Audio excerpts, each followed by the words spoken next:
Welcome to The Strategist, episode 1868. I'm your host, Annalise Klingbeil, and with you, as always, Stephen Carter and Zain Velji. Carter, you're in Edmonton.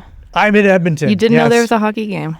I'm told there's a hockey game. I was just told by you guys seconds ago. Apparently, tell us where Oilers you're staying. are playing. How close are you to where the game is 4 blocks being? away from where the game is. You should know that. Do you there's have a hockey windows game. in your hotel room? I do. I can see the strip club across the street. So, Wait, I can see the arena.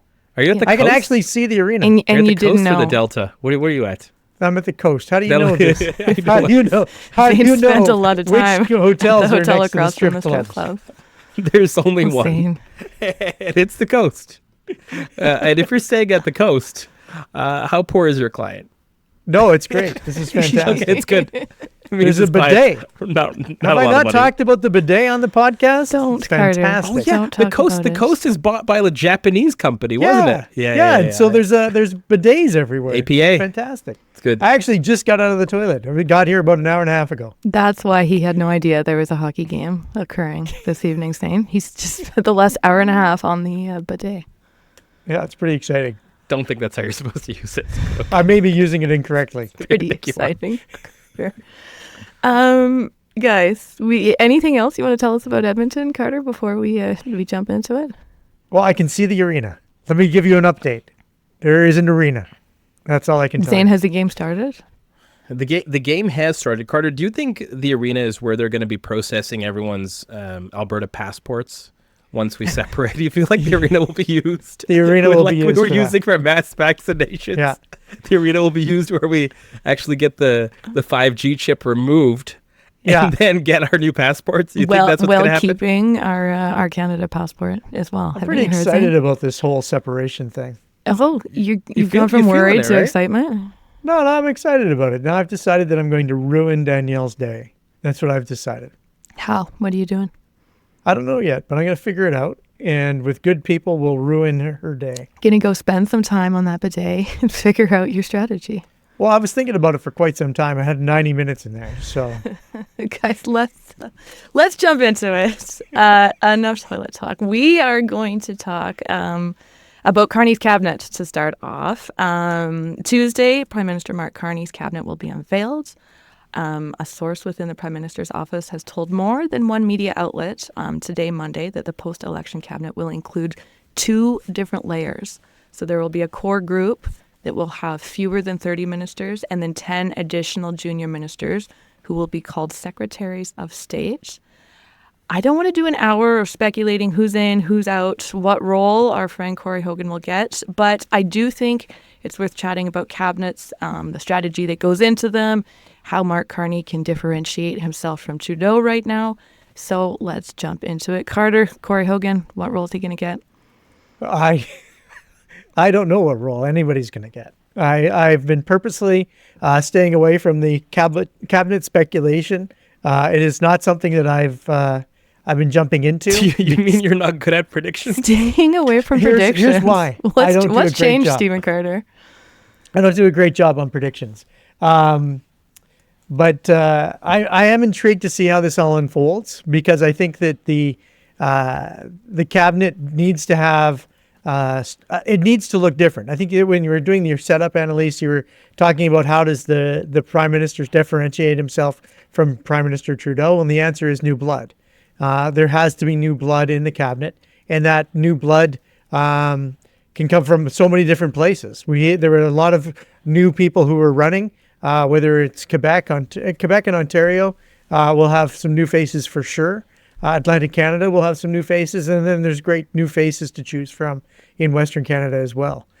So I don't think that it's necessarily about who gets which role. I think it's about how many new faces there are, and that's those same sources were saying that about 50% of the cabinet is going to be new blood. Is that enough? And I think that that's exactly the right. Well, I don't know that you can do it with more than that. If there's 30 people in the cabinet, I'm not even sure where the line is drawn. Fewer than 30 people in the cabinet, but 10 more people in cabinet is very confusing to me. 40. It's starting 30 to sound plus like 10 is 40. Yeah, it's starting to sound a lot like Justin Trudeau's 40-person cabinet. But Yeah. the cabinet itself, needs to have a lot of fresh blood. And I think that if we're just looking at the 30, then that means that 15 people are new blood, and that would mean probably at least 10 or 12 bodies lining the ditch that Mark Carney has thrown away. Some big names, I would expect. Zain, what does Carter's math mean for Corey Hogan? We'll see what it means for Corey. We'll see what it means for a lot of people who've been, touted as individuals with the right skill set, with the right pedigree, with the right resume to be able to put themselves in cabinet. I, for one, if I was choosing between one of the strategists, Annalise, obviously I would choose you. But if we didn't care about gender parity, then of course I'd be choosing Stephen Carter. He brings the type of white man energy that I don't think any of the white men that Mark Carney is going to be choosing would bring. Yeah, that's the level of new blood that Stephen Carter would bring to the fold. So who the hell knows what it means for Hogan? Zain, who the hell knows? What's a good number? Like, there's been a lot of focus on the number, and 6 is a great number. People saying that it's, that Trudeau had this huge cabinet. I think it's worth remembering when Trudeau's first cabinet, 2015, 31, which I believe included himself, so 30 and himself. When he left, he had 40. Carney's quick pre-election cabinet had 24, which there was some criticism there. What is the right number, and what do you make, Zain, of this? Like, some people are senior ministers, some are junior. I don't know what terminology we want to use, but of this new structure, I'm less convinced that the raw number of new faces matters. I think what matters is a subset of that, which is the new faces in senior roles.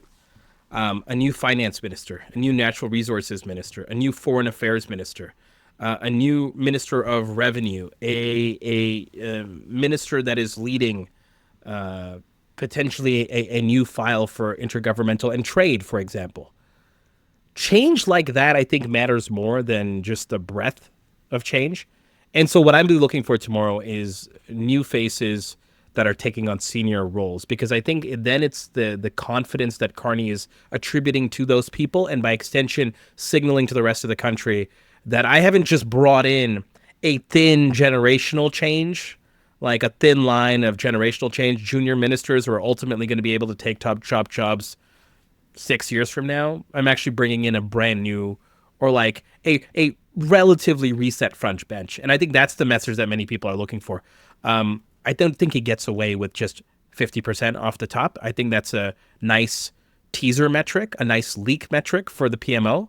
What he should be held to account for, in my opinion, is the amount of senior people that are new in these senior ministries. So not even within the 30, but the subset of the 30, the top 10. The top ones. 5 of those people are new. Okay. He's playing a different type of ball game. That's my take. Carter, but I do like this idea of having a junior set of ministers and a senior set of ministers. It was something that I toyed with in Alberta. We never got around to it because I was there for 15 or 20 minutes. But what we were looking at is putting in place I would have loved to have had one minister who was responsible for healthcare with 2 or 3 different junior ministers working with them, one minister responsible for education, 2 or 3 junior ministers working with them, one person responsible for finance, et cetera, et cetera. And you'd only really have about 6 or 8 senior ministers. And those senior ministers would then form kind of an operations committee that would be able to break down some of the silos that exist in government.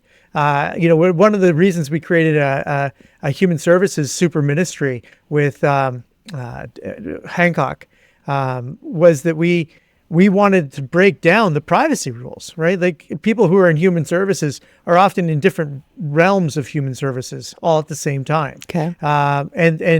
But you couldn't necessarily get communication to go across those silos of government departments because of privacy concerns. But if you made it all one department, then all the information could flow theoretically much smoother. And I think that the problem was you create the super ministry, and then it's too big and too wieldy for one person to be the primary minister of. So if if Mark Carney is doing that, where he's creating super ministries with junior ministers who are then supportive of that, or regionally specifically supportive of that, then I can wrap my head around it, because I think that that'll be a really good thing. This sounds different, though, because what you're saying is like a small core group and then several junior ministers. This sounds more like 30 in a core, fewer than 30 in a core group, and then 10 junior ministers. I'll just, can I jump in, Carter, with my go thought? ahead. I mean, I think Annalise's observation here is a very good one, right? Usually you'd expect it to go the other way around if this is the model you're following. 10 at the senior level, and then a shit ton at the more junior level. And I think we should read it that way. Even if they want to present it to us as 30 and then 10, let's find the top 10. Like we already know what the top 10 are going to be. They might be mapped slightly differently, and they might use different words for what they mean, but there's going to be 10. So like, who are the 10? Like, let's find the 10. Let's not get confused with their mapping, figure out what those are. And really the way I look at it, Carter, is like, this is a way to catch talent. It's just like, you don't have to assign them a department. You don't have to assign them, frankly, an ADM or ADM or any real resources, these ministers of state, but you can maximize on their talent. You can kind of, maximize on the fact that you want them around, but you don't really know where you want to put them. They kind of have this utility player element to them, even if they may be given a portfolio. And you kind of let them test the ground for whether they advance themselves into the ministerial portfolio. Let's also not forget, there's another thing that we don't know but are assuming, which is that this 30 is paired with this 10 that might have an additional 30 or 40 parliamentary secretaries behind it. So this could be of a 170, give it 168 to 171. We'll find it in a couple of days. Anywhere between there, that many seats of a caucus might have 80 people, 70 to 80 people holding positions, of which 40 of them will be called honorable. Is that too many, Carter? Yes. Thanks, Zain. Yeah, no problem. I'll get out of the way now. Many? Is it too many? No, it's not too many. And this is my friend Robert Hawks who talked me into this. I started off very much being a believer in small cabinets, and he turned me around on it. The way he turned me around on it is that idle hands make the devil's work, however the saying goes. And these idle hands in government are particularly nasty. So you want to be able to share out as many titles as you possibly can, and make as many people work for you as you possibly can. There is no way in a 170, 168 person caucus that you can give everybody a job. But if you can give a solid almost majority of people a job, and don't forget, you're talking about parliamentary secretaries, but we're not necessarily, there's still whips, there's still positions in the party, there's still caucus chairs, there's there are roles. So many jobs that are going to be handed out that by the end of it, you're going to be looking at 120 out of 160 people with a special job. Oh, don't forget committee chairs. Well, then what about the 20 people who don't get a job? They all wind up on committees. So they wind up with multiple committee positions. So everybody gets something in the government. And that is enabling, it keeps people from bitching and moaning behind your back, because you give them all something and you have expectations of them. You think that expectation? I didn't, but my friend Robert Hawks is smarter than me, and he converted you. He turned me around. Thankfully, Stephen Carter has Zain Velji, who's smarter than him. Yeah, and he's able to also provide Carter some advice. Carter, what's worse than people with titles? People with titles that have no purposeful engagement with their role. And then they have roles and assumed power and no directionality, no real power, and they're even more frustrated than sitting on the sidelines bitching and moaning. And I feel like unless this is a PMO and a group that's ready to purposefully engage, define roles, responsibilities, hold people account, put them on an advancement track, because you know what the people that are not as part of the core 10 want to be? They want to be part of the core 10. They're going to want a track for someone in the PMO to say, how do I become the next whatever minister? They're going to have to deal with their bitching. They're going to have to deal with their moaning. They're going to have to deal with their career projection questions.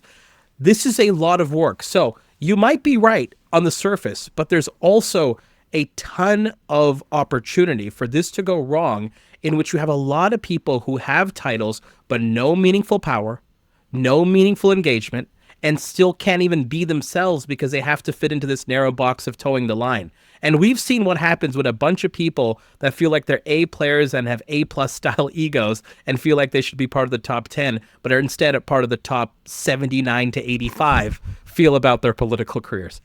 You're also cooking with fire in that way. Everybody gets a job. You get I'm Oprah fucking Winfrey in this situation. Everybody gets a job. One for everyone. No, Zain, I'm glad you brought that up, because that's what I was going to ask you, Carter, is under the system that you seem to think is a good idea, how did like promotions work and people, starting in this junior role and then working towards something bigger and better? Everybody sees the next rung on the ladder, but if you've ever met anybody in caucus, everybody in caucus thinks that they deserve a role in cabinet. That is why they ran. They ran because they are the best to serve not only their constituency, but the good people of Canada. There is 170 people that were expecting telephone calls yesterday. 170 people are all booked their flights on Air Canada. They were all going to be in cabinet, damn it. And they're not all going to be in cabinet. Some of them are going to be disappointed, but you can ease that disappointment by giving them a chair position. George Chahal was chair of the Natural Resources Committee. That made him feel better. It made him feel better because he wasn't a cabinet minister, but you know what? He was the next rung below, or two rungs below. Carter, your strategy is just give everyone a job. Is this what I'm hearing? Give everyone a title. You get a job. I mean, look at what we did with Zain. We gave Zain jobs. Tell me. We're like, you can host the podcast, and then we're like, you can become a strategist. It's no problem. We gave him jobs, and he saw the next rung on the ladder. And he moved up those rungs on the ladder. He got a promotion. Today. And look at where he's Corey all is over now. fucking TV. He's on all the TV channels. He's on all the radio stations. That part is true. He's on all the podcasts. All because what? Because one day we took pity on him and we said, you know what? You can host this. And he did. And he's hosted his way into, and those other gigs pay real money too. They pay real money. None of this strategy. Kind of like this podcast. I have no real power and I'm deeply frustrated. Carter. Yeah, he keeps showing up, Stephen Carter. Okay. He does keep showing up. For the paycheck. I guess that's true. He'd give everyone a top up. Am I actually called the honorable? Do I get an honorable title? Now you got a title. You got promoted. Believe me, we call you the title something for the show, the Honorable Zain Velji. That's good. That's going to surprise a lot of people. Title alone. In terms of the titles, what about the actual ministries, the portfolios, and Carney using it as a way to differentiate himself from Trudeau? I think there was criticism of Trudeau of maybe having some flowery language or grouping some things together. How are you looking, Carter, for Carney to play the actual portfolios? I mean, I'd really kind of like to almost step back to Brian Mulroney style of titles, right? Tell us exactly what it is that they do, and don't flower it up. Don't make it into something particularly special. I'd love to see that, a Minister of External Affairs or External Relations, or I'm just trying to think of some different ones. I mean, the Minister of Finance is classic, right? You're going to have certain classic ones: Justice, Finance. But what about all the others? Transportation, infrastructure. I would like to see them cleaned up, make them really this is what your job is. If you're the Minister for Western Canada Economic Diversification, then you're the Minister of Economic Diversification. That's it. It doesn't require special long titles that are doubly long in French. Zain, do people need long titles?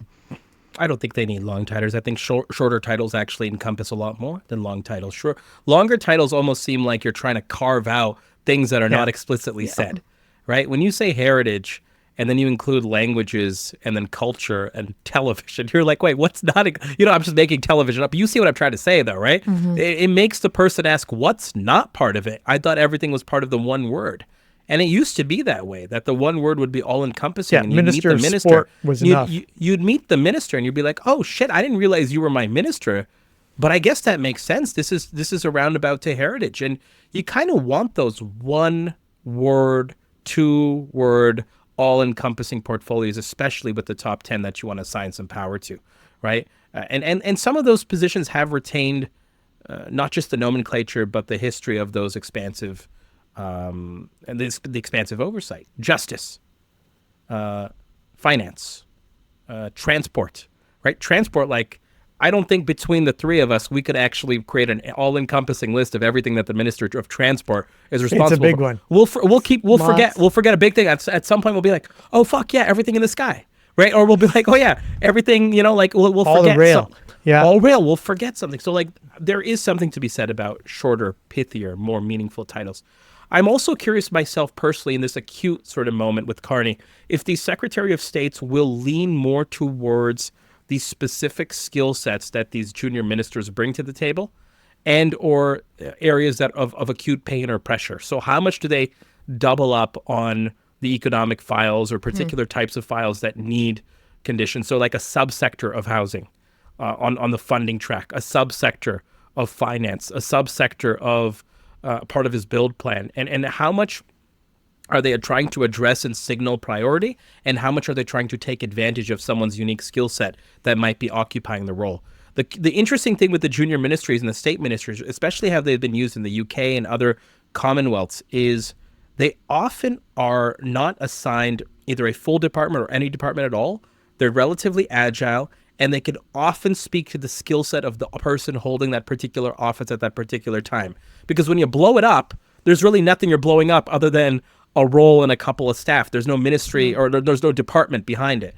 And so you can have these sort of utility players who speak to a particular moment in time or skill set that they bring.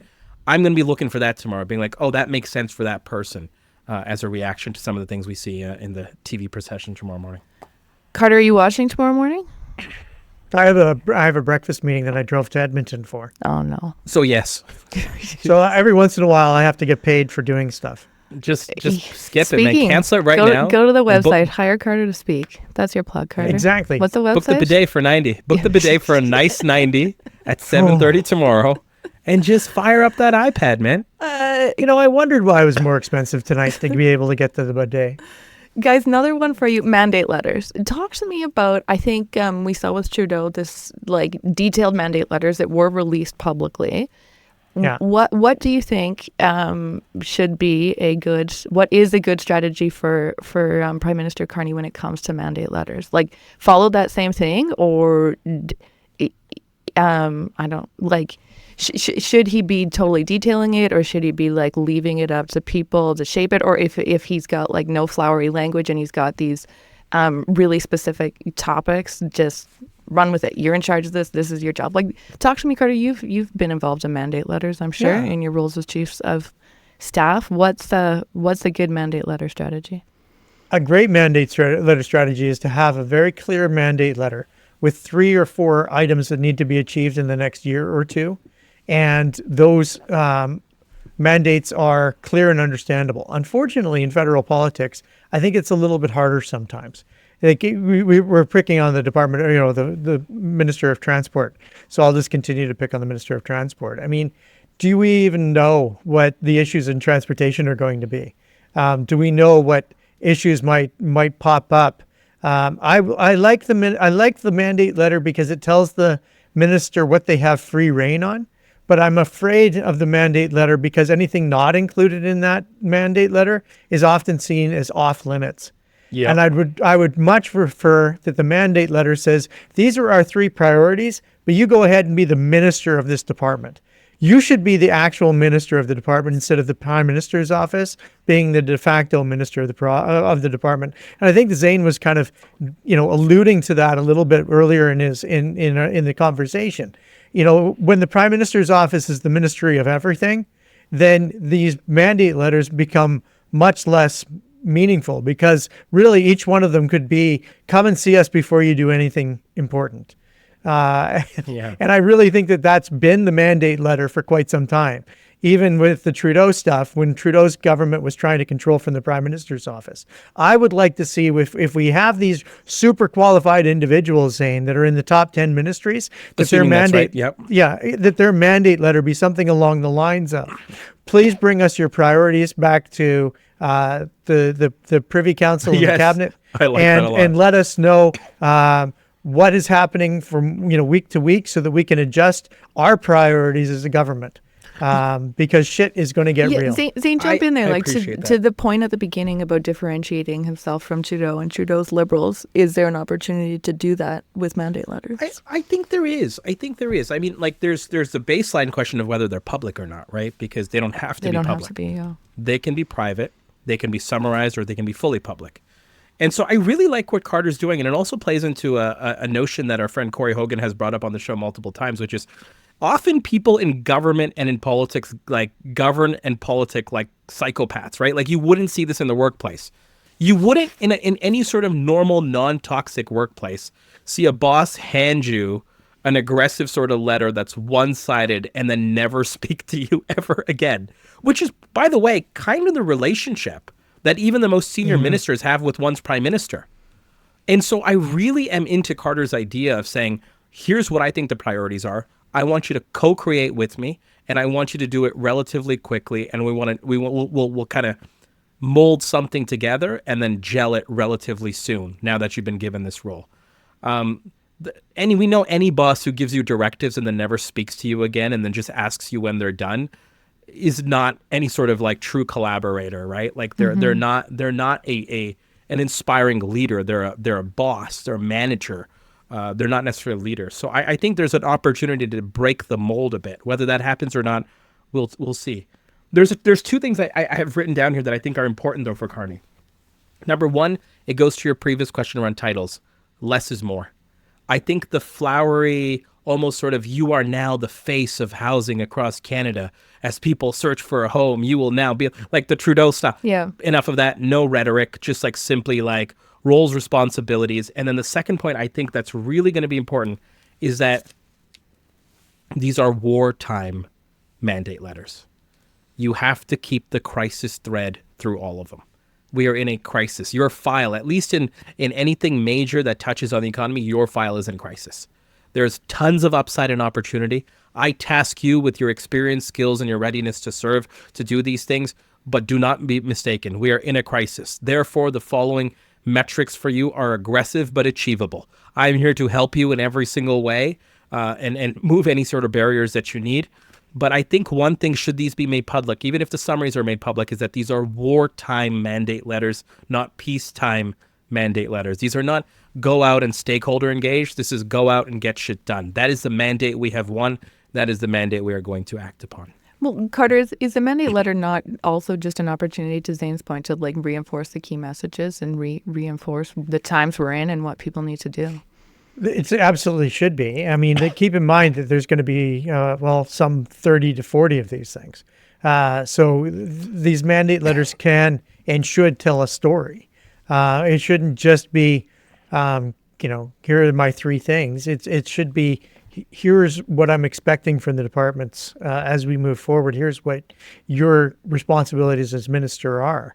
The economic diversification ministries, which have traditionally been quite small ministries with low priority, they might be super important in the coming weeks, months of tariff discussions. Suddenly every ministry may be looked at differently because of what's going to happen with Trump's tariffs or whatever the hell he's going to announce about Canada this week. Who knows? Lord knows my TikTok algorithm doesn't quite have it figured out yet. Zain, did you want to jump in there? I think Carter's notion of story is really interesting and important. I'm curious what you think, both of you, around a story, Carter, of if you do your job well, here's what the future could look like for people. And maybe that's too overly ambitious, but I do feel like something that governments struggle with is talking about the upside, right? To say, if you do your job well, Canadians will be able to move freely, do this, do that, have greater security in doing A, B, and C. That's what's on the line here. And I almost, it almost seems contradictory to like kind of set the bar like that for your ministers. But I think a story that can inspire and that they can use to kind of as a North Star for why they're doing what they're doing in this moment could also be important. And so one thing I think that we have not seen enough of as part of that storytelling is, if you do your job really fucking well, here's what it could look like in terms of what we achieve. And I feel like, you might be like, well, why does one need to make that public? I think it's both accountability and motivation for this moment that I think also allows a bit of a reset in terms of how a government communicates, not just externally, but with each other and with this team. And if they're truly a team, I think that's going to be quite important. So Zain, you're saying put people first in the storytelling. Well, put people first, but also, suggest very clearly that if you do it correctly, if you do it well, if we align, if we collaborate, if we empower each other, if we promote cross-ministerial collaboration, if we embed accountability, and if I'm there with your support with the bully pulpit of the prime ministership, here's what we can achieve together. And that here's what we can achieve together paragraph almost is a copy and paste from every single mandate letter of an imagined future that this government is thinking of in their head for Canadians. And you're playing your not small, but extremely large part in making that 3, 4, 5 sentences a reality. Does that work, Carter? Is that getting I'd almost too like them to have that fluffy? North Star story, Is it getting too fluffy? Yeah. No, it's not getting too like fluffy. I think that, and one other thing that I would do is probably put in which ministries we need to to cooperate with the most, right? Like it's not just a game, right? Like there's a tremendous amount of work to be done and cooperation that's going to need to be done. I would also like to see mandate letters for the committees, with that type of, here's what we can expect. The problem is, how do you write the deliverable? The challenge of making a cabinet is twofold. First of all, it's selecting the talented people, right? And you've got to balance regions, you've got to balance capacity, you've got to balance a whole bunch of different problems. That's a problem. But the second is just getting ready, right? Just getting the departments ready, getting the mandate letters done, it just goes and goes and goes, and there's not enough time. So I'd be very interested to see what mandate letters are actually released and how complete they are. My feeling is that given the amount of time that's passed, I'm looking for people to be in the C+ missing information type of grading rather than everything is, as Zain is describing it, we actually have a through line and a beginning, a middle, and an end in each of these letters. But they also don't have to release them. Like, could you not make Exactly. another headline later in the week or next week or something with your? Go ahead. You sure could. As we try to figure this out, I think I'm landing on my sweet spot, which is an expanded mandate letter of 5 to 7 priorities with a story about at the crisis basis, the story, the offer of support, and the ability to co-create these and get back to me with your feedback. Talk to your DMs, ADMs. Let's get back to me and my people with your feedback. Let's mold these. That's the private one. The public one, don't release them full. Summary with a pithy 3 to 4 key issues that you're going to target that are being assigned to you, what the goals are, and then that same sort of sense of crisis urgency and a bit of a story around it. The story of this country, the story of you, why we need you and your skills and your leadership, and the story of all of us right now, and why this is urgent at this present moment. So a summary version, half a page to a page, not the Trudeau version, 30 to 50 items, which, by the way, I think both from a priority perspective, but as well as a rhetorical perspective, just does not work. If there's 30 to 50 items, there's 0 items. Frankly, if there's 10 items, there's 0 items. And if there's 30 to 50 items, you're putting 30 to 50 items out there to keep the opposition accountable to you, and you're never going to achieve those, even if they're big or small. What do you Zain? You've mentioned what you're looking for tomorrow. What headline do you what's the good? We talked after the Trump meeting with Carney, A+ performance. What's a good headline? And I asked this thinking back to 2015. I was like, what stood out when Trudeau named his first cabinet? And I don't know what comes to mind for you guys, but for me, it was that gender parity line, because his why is gender parity important? Because his 2015 was international news. And it's wild how much has changed in 10 years. But what Zain, what do you think's a good headline coming out of tomorrow for Carney? So it could be something that he delivers from the podium, like a 2015 style quip when he does a press conference with the Carter loves this, and he's going to love it tomorrow as well, with the human wall of ministers who have all the power in the world, but won't say a fucking thing tomorrow because they're going to be standing behind their prime minister. So Carter's going to love that. So it could be a quip there, but I think we're already seeing it telegraphed. We record here on Monday night. I think we actually know what they want it to be. They want it to be about new faces. Yeah. They want it to be about they're trying to engineer that quote across 3 to 5 mainstream media sources right now. Over half will be new. Over half. We've seen it like so many times now. I think they should want it to be about focus and results.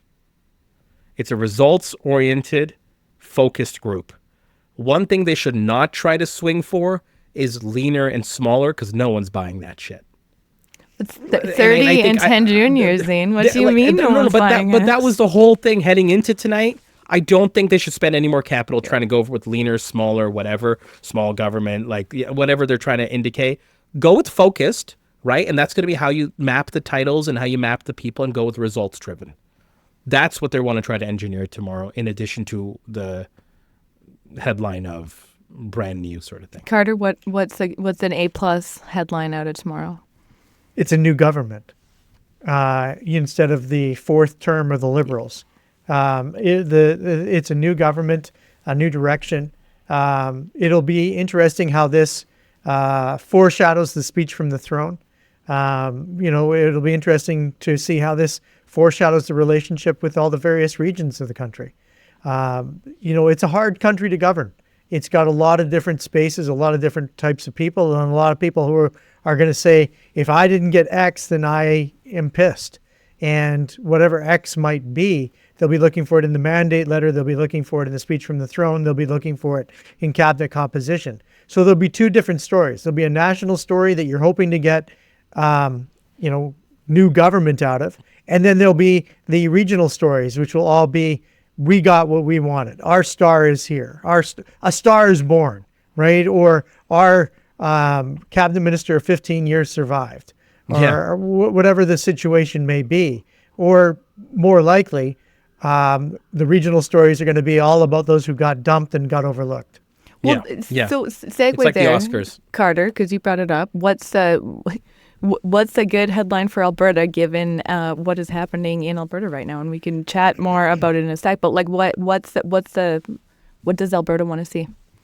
I think Alberta wants to see strong cabinet ministers. I think that we have two MPs, and people want to see that there's two cabinet ministers that can get the job done. I suspect that anything less than that is going to generate negative headlines here. In the same way that I think that there's 20 members of parliament in the lower mainland of British Columbia. They'll be wanting to see, 4, 5, 6 different people from in cabinet from the lower mainland. I suspect that they'll be disappointed in the lower mainland, but I'm not entirely sure. This is the beauty of cabinet. We don't know who's on the planes. We don't know who's going to Ottawa to walk up to Rideau tomorrow. Rideau. What is it? Rideau Hut? Rideau Chateau? Rideau Hut. Rideau We've Hut. actually been reduced to a hut. Oh, cottage. That's what it is. Rideau Hut. The hall. That's the one. Rideau Hut. Not the hut. Rideau Cottage. Rideau Hut sounds Rideau like Hut. Sunglass Hut. Sounds like something you'd found at the downtown Ottawa Mall. Yeah, well, I'm old. Words escape me. And Rideau Hut is Who's also, gonna be at Rideau RideauHut.ca is Hut? actually also where you can find, what can they find there, Carter? Sunglasses. Oh, good. We're actually Strategist launching our own sunglasses. sunglasses. Strategist sunglasses At available at RideauHut.ca. RideauHut.ca. Perfect. Yeah. Last one on this, guys, not specifically to cabinet making, but staff. And I bring it up, Carter, in the fall, when I was periodically on this podcast, we would talk, I'd be like, guys, explain it to me. Why are the Liberals, why is Trudeau being so dumb about this? And you and Corey would always be like, because they're working with the C team. It's 10 years in, they don't have the A team, they don't have the B team, they're working with the C team. When it comes to staff, what type of, opportunity or differences does Carney have with, he's not dealing with the same people who were there a year ago? Well, of note, he hasn't named his chief of staff going forward. He hasn't said this is. I don't know if it's Marco. Yeah. Yeah, we haven't named the chief of staff. We haven't seen deputy chiefs of staff. We haven't seen the principal secretary. Braden Cayley seems to still be standing beside him. You can recognize his bald head over. Every time I see it, I think there goes a brother. There goes a brother. And I see that, and I think I'm glad that Braden's still there. But I'm interested to see who the team will be. This has to be the A team. It has to be the best possible team that you can bring because it never gets better. It is so if you're carrying people over from the Trudeau regimen, then you got a regime, not regimen, totally different. The regime really mixing up your words tonight. I'm tired. It's after Edmonton. 9:15. Yeah. I had to And drive you're all in the way to Edmonton. Edmonton. I think But it's if the regime blood from your of head Trudeau, has gone to your butt because of the bidet. Yeah, And it's exactly. just now going back up Everything's- to your head. everything's been stimulated. The regime, if it's all The from regiment, Trudeau, you mean? The regiment, sorry. Rideau Hut. Yeah. Keep talking, Carter. if it's all from Trudeau, we're going to have real issues because the Trudeau team wasn't that great at the end. But I'm not sure where Mark's going to be reaching out. Mark, to Zain and I, Prime Minister Carney, to you. To you, Annalise, and- yeah. Annalise, it's a little different. But how? It's unfortunate, but Yeah. it's a white guy thing amongst it's a white guys. Amongst white guys. Anyways, I think that I'm really looking forward to seeing who the chief of staff is. I'm really looking forward to seeing who the communications team looks like. Like all of the, and I'm looking forward to seeing who's in the minister's offices because I think that's going to tell a story too. I would like to see, like, there was the quote in the newspaper on the weekend saying it was like the Hunger Games, and I would like it to be like the Hunger Games because only 1 out of 20 survive from the Trudeau era. I'd like to see a whole new cohort of Liberal staffers come in and take over the government because I think that's the energy that's going to be required. Zane, do you agree, and do you think there's like a lineup of those people? Like, I think this goes back to those conversations we kept having in the fall. Like, you guys were like, well, just no one wants this job anymore. Like, anyone who wanted to be a staffer was doing it 10 years ago. Like, is there enough fresh blood and new vibes that there's that lineup of people who want what's like a really hard job? I'm not sure if Carter believes what I'm about to say, but I'm going to say it anyways. We'll see. Which We'll watch is- his facial expression. Which is, I think this is a moment for Carney to look outside of the traditional political field for talent.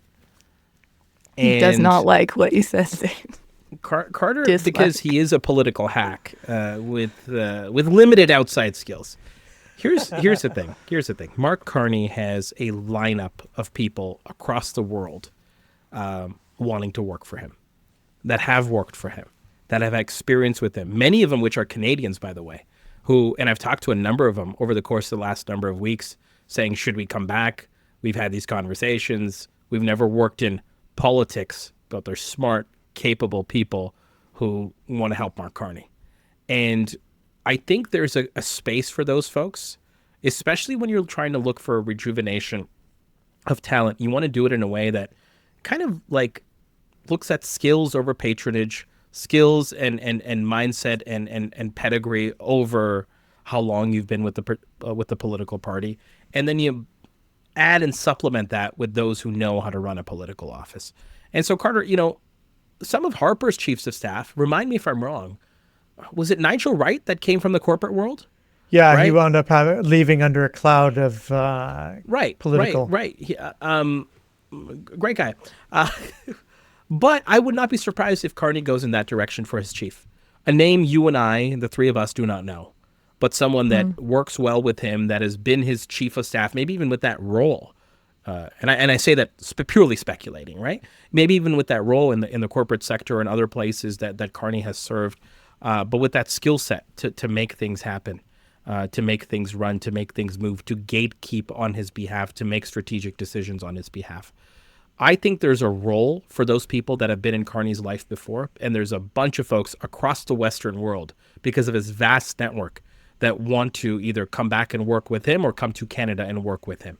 I think that's an opportunity in a lane that is fundamentally unique to Mark Carney in this particular moment, especially with the crisis posture that he is promoting to the rest of the world. Because for many people, this is not just a Save Canada PMO, this is a Fight Trump PMO. And I think there's a lot of people who want to be stakeholders, if not passengers or leaders in that venture.